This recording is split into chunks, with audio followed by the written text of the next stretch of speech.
assuming that you have two complementary colors.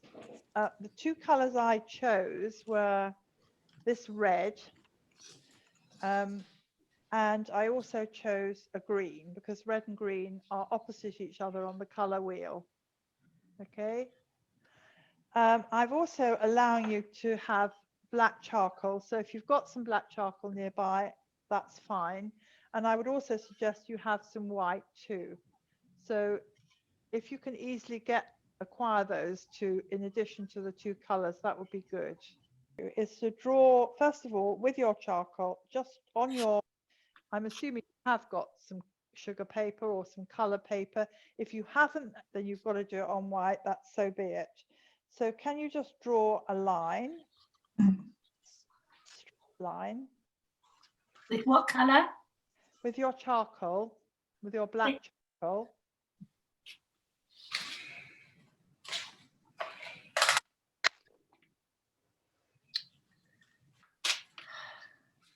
And then do another line directly underneath it. That's about, I don't know what you call that, how much you'd say that was. That's about 3 centimeters away from it.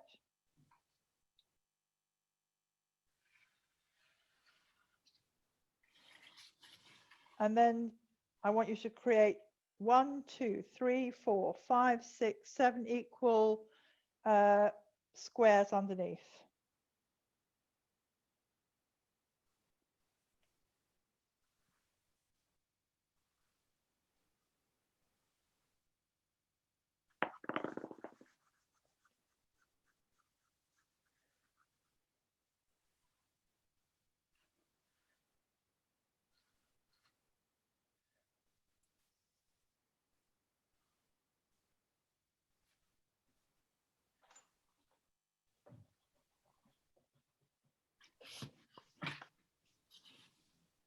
Sizes at the top, but I'm going to talk about this band of color. This is black at one end and it's an off-white at the other end in this particular case, and the color in the middle is the pure color.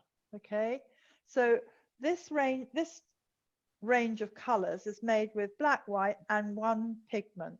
Okay, and I think it's probably a good thing if you just do this first, and I'll explain how you do it.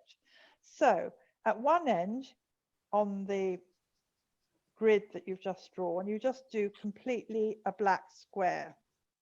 Now you can take this black lightly across the next two squares. Okay, a bit more on the second one and a bit less on this one here. So this is the darkest one. This has got a little less black, and this is a little less black still. Can you all do that first of all?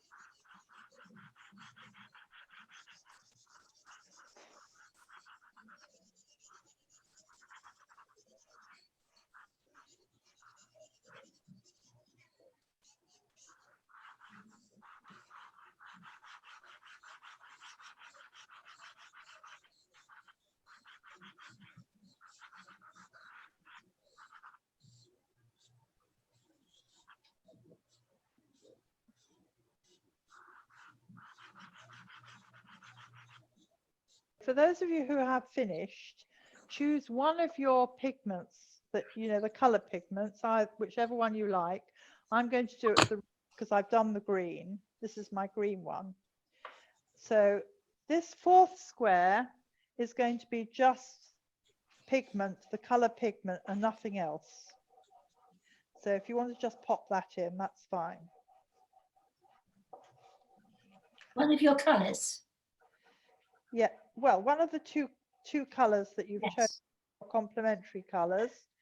I've chose red and green. I don't know what you've chosen.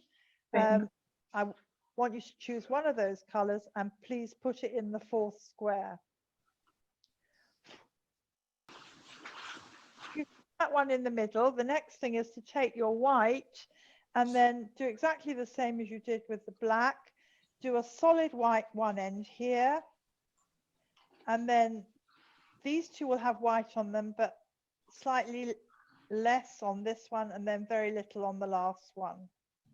Okay, so can you just do that now? So they should look like the black ones. You go from a strong black to a mid gray to a pale one, and this will be a strong white, a mid white, and then a pale white.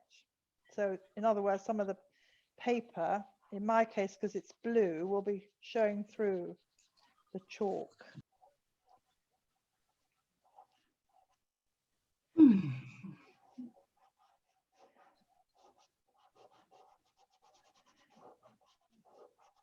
Now, if you don't like touching the pastels, you can obviously use a paper towel to do it, or there are some, I think Sel's got a blender in her box. I have, if we go back to the black, next to the black, the next color along, sort of mid-gray, I want you to put a very little red over it, just, or whatever your color is. Can you put a little bit of your color over the top of that and then mix it with your finger?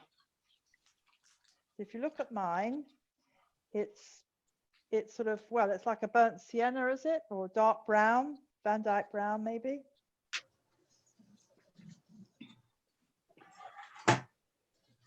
And then next to it, the one between the red and the one you've just done, a little bit more red.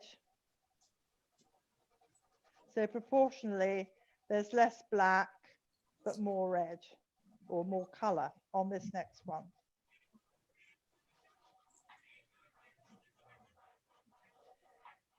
And so should look halfway between that, sorry, that brownie one and the red. I'm going to put a little bit more black over the top of the brownie one, just to make it, take it away from that next one.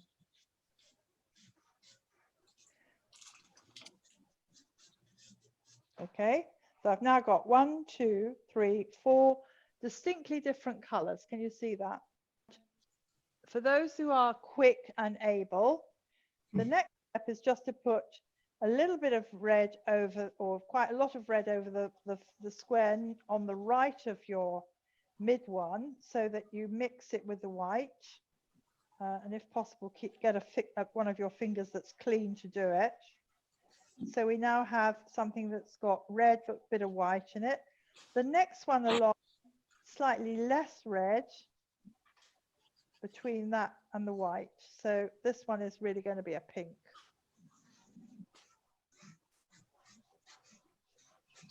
And if necessary, put some white over it so that you do get a pink or whatever color it is you've got. And as I say, try and use a clean finger for this, because otherwise if you've got color on your fingers, which I have, it will affect the mixtures.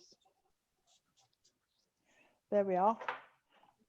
Here. So my two complementary colors were the red and the green. Okay. And either end of the scale of 7 colors, I've got black and I've got white, and then I've got a proportionally more and more of the actual color over the black, and then the same with the white the other end. And I did that on both. It just gives you a sense of what colors are possible even with one color. If you hadn't got any of the others, it wouldn't matter. You could do quite a lot with those 7 colors. Can you see that? Now, this scale up here is slightly different, because what I've done is I've put the complementary colors at each end, right? So that's the pure green and that's the pure red.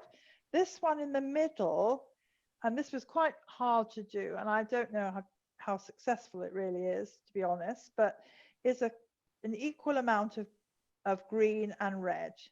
And then this one here next to the green is little bit of red, a bit more red, and then equal proportion of red and green. This one is a little, quite a lot of green, then virtually no green at all, and then the pure red.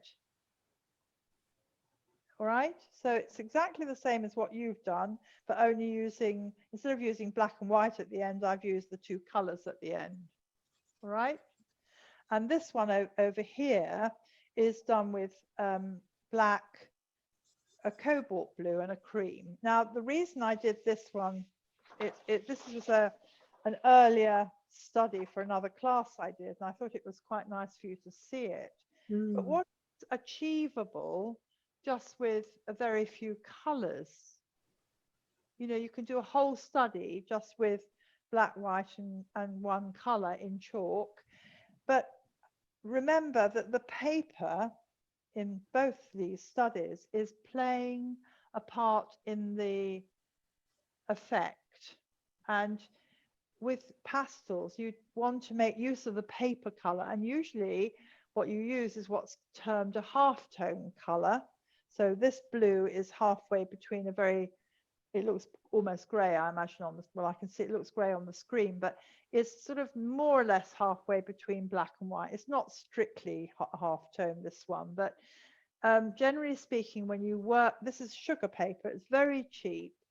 And it's excellent for working on with pastels. It's nice medium to use.